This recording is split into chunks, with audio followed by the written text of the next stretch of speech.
जी, अब last 3 lecture से हम जो है स्केजुलिंग एल्गोरिदम स्टडी कर रहे हैं। आज जो हम स्केजुलिंग एल्गोरिदम को स्टडी करेंगे वो बड़ा अहम एल्गोरिदम है, दैट इज़ राउंड रॉबिन। और राउंड रॉबिन स्केजुलिंग एल्गोरिदम क्या है और ये वर्किंग किस तरह करता है, इसको हम देखेंगे। The round robin scheduling algorithm is design specially for time sharing, यानी कि ये स्पेशली टाइम शेयरिंग के लिए डिज़ाइन किया है। जैसे जैसे हम आगे मूव करेंगे तो हमें समझ में आ जाएगी कि कैसे ये टाइम शेयरिंग के लिए जो है वो जो है डिज़ाइन किया गया। It is similar to FCFS scheduling, but preemption is added to enable the system to switch between the process. Round robin scheduling जो है दैट इज़ सिमिलर, बिल्कुल उसी तरह ही है जिस तरह FCFS स्केजुलिंग है, लेकिन इसमें क्या किया गया है, इसमें प्रीएम्पशन जो है वो ऐड की गई है ताकि स्विचेस, प्रीएम्पशन इसलिए ऐड की गई है कि सिस्टम जो है वो स्विच कर सके प्रोसेस के दरमियान में। सो a small unit of time called quantum or time slice is defined. A time quantum is generally from 10 to 100 millisecond in length. ये राउंड रॉबिन स्केजुलिंग में जो है क्या होता है, बेसिकली यहाँ पे एक small unit of time define किया गया है जिसे हम नॉर्मली क्वांटम कहते हैं या टाइम स्लाइस कहते हैं। ये जो टाइम क्वांटम या स्लाइस है ये जनरली 10 से जो है 100 मिलीसेकंड के दरमियान में होता है। तो क्या होता है कि जब एक प्रोसेस को ये टाइम स्लाइस असाइन कर दिया जाता है उसकी एग्जीक्यूशन के लिए, चाहे उसका CPU बर्स्ट टाइम जो है वो टाइम क्वांटम से ज़्यादा हो, इससे कोई फ़र्क नहीं पड़ता, लेकिन वो प्रोसेस जो है उस स्पेसिफिक टाइम क्वांटम के अकॉर्डिंगली उसके मुताबिक जो है वो अपनी एग्जीक्यूशन करेगा। जब वो प्रोसेस अब उस टाइम क्वांटम जो है वो एक्सपायर होगा, इलैप्स कर जाएगा, तो प्रोसेस जो है वो जो है CPU जो है वो किसी दूसरे प्रोसेस को, नेक्स्ट प्रोसेस को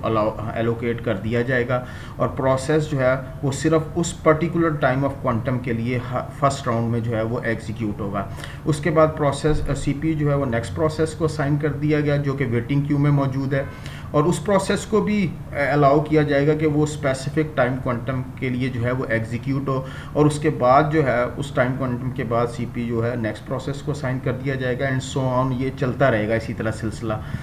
इसके बाद क्या होगा, अगर ये इसी तरह चलेगा तो ready queue is treated as a circular queue. Ready queue को जो है वो ट्रीट किया जाता है सर्कुलर क्यू के तौर पर, और CPU scheduler goes around the ready queue allocating the CPU to each process for particular time of interval up to one time quantum। क्या मतलब इसका, जैसे कि मैंने एक्सप्लेन किया कि रेडी क्यू जो है that is waiting and CPU scheduler is goes around ready queue, यानी कि जो प्रोसेस जो है जो रेडी क्यू में वेट कर रहे हैं उसको हम सर्कुलर क्यू ट्रीट करेंगे, और CPU scheduler इस रेडी क्यू के इर्द गिर्द जो है अराउंड द इस दैट क्यू जो है वो स्केजुलर जाएगा और CPU जो है प्रोसेस को असाइन किया जाएगा। जैसे कि अभी इस डायग्राम में हमने देखा कि रेडी क्यू जो है that is treated as a circular queue. So ये जो है हम इस रेडी क्यू को जो है हम क्या कंसिडर कर रहे हैं, हम एज ए जो है इसको सर्कुलर की ट्रीट कर रहे हैं, जहाँ पे let's say suppose P1 P2 P3 और P4 एंड P5 प्रोसेस जो है वो रेडी क्यू में जो है वो वेटिंग कर रहे हैं CPU का। तो CPU P1 से एग्जीक्यूट होगा, टाइम एलोकेट करने के बाद P2 P3 और इसी तरह P5 पे मूव कर जाएगा। अगर कोई नया प्रोसेस ऐड होता है P6 तो वो टेल पे ऐड होगा, यानी कि P5 के बाद ऐड किया जाएगा। तो यहाँ पे तो बेसिकली ये टेल नज़र नहीं आ रही क्योंकि सर्कुलर हम ट्रीट कर रहे हैं, अदरवाइज़ ये जो है दैट इज़ नॉर्मल क्यू है। नॉर्मल क्यू जिस तरह हमारी क्यू होती है दैट इज़ जस्ट लाइक इस तरह की रेडी क्यू है, जिसमें CPU स्केजुलर जो है वो from one end to end other. तो CPU स्केजुलर जो है वो एक एंड से दूसरे एंड की तरफ जाता है और दोबारा come back to the start of the first process, यानी कि ये हम इसको ऐसे सर्कुलर क्यू ट्रीट कर रहे हैं कि P1 से P5 तक प्रोसेस जो है वो क्यू में वेटिंग कर रहे हैं, यानी कि ये 5 प्रोसेस जो हैं वो वेटिंग कर रहे हैं CPU के लिए। तो क्या हो रहा है कि CPU स्केजुलर जो है वो एक पर्टिकुलर प्रोसेस को असाइन किया गया, CPU स्केजुलर आता है वो एक पर्टिकुलर टाइम जो है पहले प्रोसेस को असाइन कर दिया जाता है। बेसिकली ये FCF first come first serve की तरह ही है, जो प्रोसेस पहले आएगा वो जो है उसको CPU पहले असाइन किया जाएगा, और कितनी देर के लिए असाइन किया जाएगा ये जो है CPU particular time of quantum के लिए असाइन किया जाएगा, यानी कि P1 को जो टाइम क्वांटम डिफाइन है उस टाइम के लिए असाइन किया जाएगा। उसके बाद वो अगर टाइम स्लाइस मुकम्मल हो जाता है तो वो नेक्स्ट टाइम क्वांटम जो है वो नेक्स्ट प्रोसेस को CPU स्केजुलर जो है वो असाइन कर देगा, और इस तरह सो ऑन। लेट्स से कि हमारे पास हमने टाइम क्वांटम जो है वो 10 मिली सेकेंड डिफाइन किया, तो इसका मतलब है कि प्रोसेस P1 जो है 10 मिली सेकेंड के लिए एग्जीक्यूट होगा। उसके बाद CPU जो है वो नेक्स्ट स्केजुलर जो है वो आएगा और असाइन कर देगा P2 को, और P2 जो है वो बेसिकली वो भी 10 मिली सेकेंड के लिए एग्जीक्यूट होगा। इसी तरह ये प्रोसेस जो वेटिंग क्यू में है वो तमाम के तमाम 10 मिली सेकेंड के लिए एग्जीक्यूट होंगे, और सर्कुलर क्यू में जो है वो चलता रहेगा। लास्ट में जो प्रोसेस होगा उसके बाद प्रोसेस जो है CPU स्केजुलर जो है लास्ट प्रोसेस को 10 मिली सेकेंड एग्जीक्यूट करने के बाद दोबारा वो P1 की तरफ आएगा। अगर P1 अगर उसने अपनी एग्जीक्यूशन पहले क्वांटम में कंप्लीट नहीं की होगी तो दोबारा P1 जो है वो अपना CPU उसको असाइन किया जाएगा, फिर अगेन 1 क्वांटम के लिए, और again it will go on other process as well. दोबारा ये CPU स्केजुलर जो है P2, P3 और P4 को और P5 को असाइन किया जाएगा। तो इस तरह ये जो है सोन चलता जाएगा। तो CPU जो है that is round robin scheduling जो कि राउंड रॉबिन स्केजुलिंग जो है उसके अंदर ये जो है वर्किंग होती है। तो लेट्स सी कि हम देखते हैं कि राउंड रॉबिन स्केजुलिंग जो है वो इम्प्लीमेंट किस तरह की जाती है। हम एक एग्जांपल लेते हैं और उसको फिर हम समझेंगे, अंडरस्टैंड करेंगे कि इसकी इम्प्लीमेंटेशन कैसे होती है। इम्प्लीमेंटेशन जो है basically to implement R scheduling we again treat the ready queue as a FIFO queue of the process, यानी कि हमने जो है रेडी क्यू जो है उसको हम फीफो जो है हम कंसीडर कर रहे हैं, यानी कि फर्स्ट कम फर्स्ट सर्व। जैसे कि इसका ये हेड है, यहाँ पे इस क्यू का ये हेड होगा और ये यहाँ पे टेल है सपोज लास्ट में, तो इट्स मीन कि head and tail that is FCFS diagram, और इसमें जो है स्केजुलिंग राउंड रॉबिन किस तरह इम्प्लीमेंट होगी वो हम जी। न्यू प्रोसेस जैसे ही अराइव होगा वो इस टेल में ऐड किया जाएगा, तो क्या होगा, scheduler the new process are added to the tail of the ready queue, यानी कि जो नया प्रोसेस आएगा वो यहाँ पे लास्ट में ऐड होता जाएगा। CPU scheduler pick the first process from the ready queue and set the time interrupt after a 1 quantum and dispatch the process. तो CPU स्केजुलर जो है वो एक प्रोसेस को पिक करेगा जो कि हेड पे होगा, यानी कि ये आपका हेड है, यहाँ से एक प्रोसेस को पिक करेगा और टाइम इंटरवल जो है वो सेट कर देगा head of queue. It set the time interval, set the time to interrupt up to 1 time quantum that is mean, यानी कि जैसे कि टाइम क्वांटम मैं पहले ही एक्सप्लेन कर चुका हूँ कि पर्टिकुलर टाइम ऑफ पीरियड है जो आपने डिफाइन किया है। So different time quantum for different cases में डिफरेंट हो सकते हैं। ये हो सकता है कि 5 मिलीमीटर डिफाइन है, 8 मिली सेकेंड डिफाइंड है, 5 मिली सेकेंड डिफाइंड है, 13 मिली सेकेंड डिफाइंड है, सो ऑन, जो भी टाइम क्वांटम डिफाइंड है। तो डिफाइंड टाइम क्वांटम जो है 1 CPU scheduler is assigned to the process at the head of queue. जो प्रोसेस हेड पे होगा उसको एक टाइम क्वांटम के लिए जो है वो प्रोसेस असाइन कर दिया जाएगा, और उस मोमेंट में जो है टाइमर जो है वो सेट कर दिया जाएगा, और टाइमर जो है वो एग्जीक्यूशन उसकी स्टार्ट हो जाएगी। Timer will run for 1 time quantum, वो टाइमर जो है वो एक टाइम क्वांटम के लिए रन होगा। लेट्स से कि हमने यहाँ पे 10 मिली सेकेंड डिफाइन किया हुआ है, तो टाइमर जो है वो कितने मिनट के लिए रन होगा, मिली सेकेंड के लिए 10 मिली सेकेंड के लिए। जैसे ही 10 मिली सेकेंड जो है वो मुकम्मल होंगे, कंप्लीट होंगे, तो इस मोमेंट में जो है CPU स्केजुलर जो है वो उस प्रोसेस से लेकर CPU को वो नेक्स्ट प्रोसेस को जो है वो असाइन करेगा। It will go to the next process waiting in the ready queue, और इस तरह ये सेम प्रोसेस जो है वो अगला एग्जीक्यूट होगा और वो भी 10 मिली सेकेंड के लिए एग्जीक्यूट होगा एंड सो ऑन। जब वो टेल पे पहुंचेगा जो CPU है after reaching the tail of the queue, दोबारा that will come to the first process of the queue. तो हमने देखा कि फर्स्ट प्रोसेस अगर वो कंप्लीट हो चुका है इसकी एग्जीक्यूशन, तो उसकी अगर कंप्लीट है तो देन वेल, उसके बाद नेक्स्ट प्रोसेस को, अगर उसकी एग्जीक्यूशन कंप्लीट नहीं है तो उसको सीपीयू दोबारा उसका कंट्रोल दिया जाएगा उस प्रोसेस को, ताकि और ए क्वांटम टाइम ऑफ क्वांटम फिर वो एग्जीक्यूट होगा और ये इस प्रोसेस जो है चलता रहेगा। दैट इज़ सर्कुलर फैशन, यानी कि सर्कुलर फैशन में है। तो इसका मतलब है CPU scheduler pick the first process from the ready queue and set the timer to the interrupt after a one time quantum and dispatch the process. So इसके बाद जो है क्या होगा, दो केसेस हैं, दो चीज़ें हैपन हो सकती हैं, या दो चीज़ें जो हैं, दो किस्म के सिचुएशन जो है वो क्रिएट हो सकती हैं। फर्स्ट वन ये है कि अगर आपने फर्स्ट केस है द प्रोसेस में have CPU burst of less than one time quantum. इसका मतलब ये है कि जो आपने टाइम क्वांटम डिफाइन किया है, अब CPU का जो बर्स्ट टाइम है वो उस टाइम क्वांटम से कम है, यानी कि सपोज आपने 10 मिली सेकेंड डिफाइन किया था और CPU का जो बर्स्ट टाइम है प्रोसेस के लिए वो 7 है। तो क्या होगा इस सूरत में, अगर टाइम क्वांटम जो है वो ज़्यादा है और CPU बर्स्ट कम है, इस केस में in this case the process itself will release the CPU voluntarily. यानी कि क्या होगा, प्रोसेस जो है 7 मिली सेकेंड के बाद वो क्या करेगा, बर्स्ट टाइम है, जबकि बस क्वांटम टाइम जो है 10 मिली सेकेंड है, तो CPU प्रोसेस जो है वो 10 मिली सेकेंड तक CPU को यूज़ नहीं करेगा। वो क्या करेगा, उसको सिर्फ 7 मिली सेकेंड चाहिए, उसके बाद वो CPU को खुद ही रिलीज़ कर देगा, यानी कि जो उसका बस टाइम कंप्लीट होगा वो जो है CPU को, प्रोसेसर को रिलीज़ कर देगा। सो फिर क्या होगा, the scheduler will then proceed to the next process in the ready queue. इसका मतलब एक स्केजुलर जो है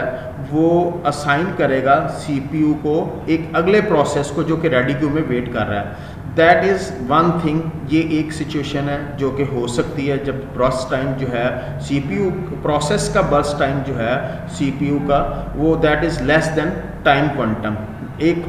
दूसरी सिचुएशन भी हो सकती है, सेकंड केस जो है वो क्या है, इन if the CPU burst of the currently running process is longer than one time quantum, the timer will go off and will cause an interrupt to the operating system। ये दूसरी situation है, यानी कि प्रोसेस जो है उसका CPU burst time जो है वो ज़्यादा है एक टाइम क्वांटम से। यानी कि अगर हम कहें कि हमने टाइम क्वांटम 10 मिली सेकेंड डिफाइन किया और CPU का बर्स्ट टाइम 12 मिली सेकेंड है, तो 10 मिली सेकेंड जब कंप्लीट हो जाएंगे तो फिर क्या होगा, the timer goes of, timer जो है वो क्या हो जाएगा, टाइमर जो है हमने जो सेट किया हुआ है वो क्या हो जाएगा, गो ऑफ हो जाएगा and will cause the interrupt, will cause the timer will go off and will cause an interrupt to the operating system. So ये सिचुएशन होगी कि एक टाइम क्वांटम कंप्लीट होने के बाद टाइमर ऑफ हो जाएगा और इंटरप्ट जनरेट होगा, और उस इंटरप्ट जनरेट होने के बाद क्या होगा, a context switch will be executed and process will be put at the tail of the ready queue. यानी कि ये अगर प्रोसेस जो इसको CPU असाइन किया हुआ था, इसका बर्स्ट टाइम अगर ज़्यादा था और क्वांटम कम था, तो 10 मिली सेकेंड कंप्लीट होने के बाद इसको दोबारा टेल एंड पे डाल दिया जाएगा और CPU जो है वो अगले प्रोसेस को असाइन कर दिया जाएगा, यानी कि नेक्स्ट प्रोसेस को असाइन कर दिया जाएगा। यानी कि क्या हो रहा है, basically at the head of the tail CPU burst time is greater than time quantum. After one time quantum जब कंप्लीट हो जाएगा, टाइमर गोज हो जाएगा और प्रोसेस को उठा के टेल में डाल दिया जाएगा, रेडी क्यू के टेल में डाल दिया जाएगा, जैसे कि हमने अभी ये फीफो की एग्जांपल में देखा था। फिर क्या होगा, then the CPU scheduler will then select the next process in the ready queue. यानी कि ये टेल में डाल दिया प्रोसेस को, तो नेक्स्ट प्रोसेस को जो है CPU जो है वो एलोकेट कर दिया गया और नेक्स्ट प्रोसेस जो है वो एग्जीक्यूट होगा और उसको टाइमर जो है वो CPU असाइन कर दिया गया। So we have to start, और ये जो है इसी तरह इस केस में चलता रहेगा। तो क्या होगा, बर्स्ट टाइम जब ज़्यादा है एक टाइम क्वांटम से, CPU जो है स्केजुलर, CPU कभी भी आप ये नहीं कंसीडर करेंगे कि ये CPU जो है वो सर्कुलर, CPU स्केजुलर जो है वो सर्कुलर वे में जो है वो मूव कर रहा है, बट स्केजुलर जो है वो हेड पे मौजूद है और प्रोसेस जो है जब उसका टाइम क्वांटम कंप्लीट होता है तो उसको जो है टेल में डाल दिया जाता है और नेक्स्ट प्रोसेस जो है वो हेड बन जाता है और CPU स्केजुलर उसको असाइन कर दिया जाता है। एक इम्पोर्टेड स्केजुलिंग एल्गोरिदम है ये, और मोस्टली जो है टाइम शेयरिंग सिस्टम में यूज़ होता है। हमने देखा कि टाइम जो है वो तमाम प्रोसेस के दरमियान में शेयर किया जाता है। सबसे इम्पॉर्टेंट चीज़ जो है वो ये है कि टाइम क्वांटम जब हमने चूज़ करना हो तो हमें बहुत केयरफुली उसको चूज़ करना चाहिए, यानी कि जो टाइम क्वांटम हम डिफ़ाइन कर रहे हैं, अगर टाइम क्वांटम बहुत बड़ा होगा तो उसके डिसएडवांटेजेस हैं, और अगर टाइम क्वांटम बहुत स्मॉल होगा तो फिर कॉन्टेक्स्ट स्विचिंग बहुत ज़्यादा होगी और सिस्टम की एफिशिएंसी जो है वो कम होगी। तो दैट्स वाई कि क्या होगा, हमें बैलेंस रखना है इस एल्गोरिदम के लिए, इसकी एफिशिएंसी को जो है वो मेंटेन रखने के लिए। सपोज अगर हम बहुत लार्ज टाइम क्वांटम जो है राउंड रॉबिन एल्गोरिदम के लिए डिफ़ाइन कर देते हैं तो ये बेसिकली FCFS एल्गोरिदम बन जाता है। लेट्स से कैसे, सपोज अगर ये प्रोसेस जो है हमने टाइम क्वांटम 60 मिली सेकेंड का डिफ़ाइन किया है, हमने टाइम क्वांटम 60 मिली सेकेंड का डिफ़ाइन किया है, that is the head of, और इस प्रोसेस में ये जो हेड पे जो प्रोसेस मौजूद है इसका बर्स्ट टाइम बहुत ज़्यादा है, सपोज 50 मिली सेकेंड है, टाइम क्वांटम 60 मिली सेकेंड है, लेकिन इसके बाद जो प्रोसेस हैं ये जो उस हेड के बाद जो प्रोसेस मौजूद हैं पीछे क्यू के अंदर, उनके टाइम क्वांटम जो है बहुत स्मॉल हैं। सपोज इसका 2 मिली सेकेंड है, इसका 5 है, इसका 7 मिली सेकेंड है, तो स्मॉल टाइम जो है CPU बर्स्ट टाइम है। तो CPU जो क्या करेगा, will pick the process at the head, यानी कि उसने एक प्रोसेस को कहाँ से पिक करना है, हेड से फोकस करना है। हमने अज्यूम किया कि बस टाइम 50 मिली सेकेंड है और ये प्रोसेस कितनी देर एग्जीक्यूट होगा, प्रोसेस विल एग्जीक्यूट जो है विल एग्जीक्यूट 50 मिली सेकेंड। तो इसका टाइम क्वांटम जो है हमने 60 मिली सेकेंड डिफाइन किया, तो यानी कि टाइम क्वांटम ज़्यादा है, तो प्रोसेस जो है 50 मिली सेकेंड तक जो है बाकी प्रोसेस को जो है वो वेट करना पड़ेगा जब तक कि पहला प्रोसेस 50 मिली सेकेंड पूरा कंप्लीट करने के बाद CPU को रिलीज़ नहीं करेगा, क्योंकि हमने टाइम क्वांटम भी बहुत ज़्यादा डिफाइन किया, हमने 60 मिली सेकेंड का क्वांटम डिफाइन किया है। प्रोसेस के खुद CPU बर्स्ट टाइम जो है वो 50 मिली सेकेंड का है, तो बाकी स्मॉल प्रोसेस जो है उनको वेट करना पड़ेगा। तो ये एक तरह FCFS first come first serve बन जाता है। अगेन प्रोसेस जो हैं, ये पिछले जो प्रोसेस हैं, दे आर ब्लॉक्ड या स्टार्विंग फॉर द CPU, क्योंकि we have large time quantum, ये इस जो है इस केस में हमारे साथ होगा। और अगर हमने बहुत स्मॉल किस्म का टाइम क्वांटम डिफाइन किया हुआ है और लेट्स से कि हमने एक जो है 1 मिली सेकेंड का टाइम क्वांटम डिफाइन किया हुआ है, तो फिर क्या होगा, लेट्स से इस प्रोसेस का जो है टाइम क्वांटम जो CPU बर्स्ट टाइम है दैट इज़ 5 मिली सेकेंड, यानी कि 5 मिली सेकेंड जो है इसका बर्स्ट टाइम है CPU, और हमने टाइम क्वांटम जो डिफाइन किया हुआ है 1 मिली सेकेंड डिफाइन किया हुआ है, दैट इज़ वेरी स्मॉल। तो कितने इस प्रोसेस को जब एग्जीक्यूट होना होगा तो कितनी देर के लिए एग्जीक्यूट होगा, 1 मिली सेकेंड के लिए, और उसके बाद CPU जो है वो अगले प्रोसेस को असाइन कर दिया जाएगा। इट्स मीन कि इस प्रोसेस को 4 टाइम कॉन्टेक्स्ट स्विचिंग होगी। So there are many process in the queue, तो there will be a too many context switching, यानी कि ये एक जो है एक किसी एल्गोरिदम के लिए एफिशिएंट नहीं है। कॉन्टेक्स्ट स्विचिंग, जैसे हम पता है कि कॉन्टेक्स्ट स्विचिंग का मतलब होता है किसी भी प्रोसेस का जो है स्टेट को सेव किया जाता है ताकि वो प्रोसेस जो है जब नेक्स्ट टाइम उसको CPU एलोकेट किया जाए तो उसने जहाँ से उसकी एग्जीक्यूशन हमने छोड़ा था CPU ने, वहीं से उसकी एग्जीक्यूशन को स्टार्ट किया जाए, तो उसकी स्टेट को सेव करना। तो ये प्रोसेस जो है 4 दफ़ा कॉन्टेक्स्ट स्विचिंग होगी, तो 4 दफ़ा जो है उसके स्टेट को सेव करना है। और ये कोई एफिशिएंट, अगर प्रोसेस सिस्टम के अंदर कॉन्टेक्स्ट स्विचिंग बहुत ज़्यादा हो, that will also effect the efficiency of a system. तो बैलेंस रखना है हमने, we should keep the balance between two, ना बहुत ज़्यादा लार्ज होना चाहिए टाइम क्वांटम, ना बहुत कम होना चाहिए। So that is our algorithm जो हमने इम्प्लीमेंट किया है। हम इसका एक प्रॉब्लम नेक्स्ट उसमें लेक्चर में देखेंगे और उसको सॉल्व करेंगे, कैसे इसको सॉल्व किया जाता है। सो that is round robin algorithm, उसकी वर्किंग और उसकी इम्प्लीमेंटेशन को हमने देखा।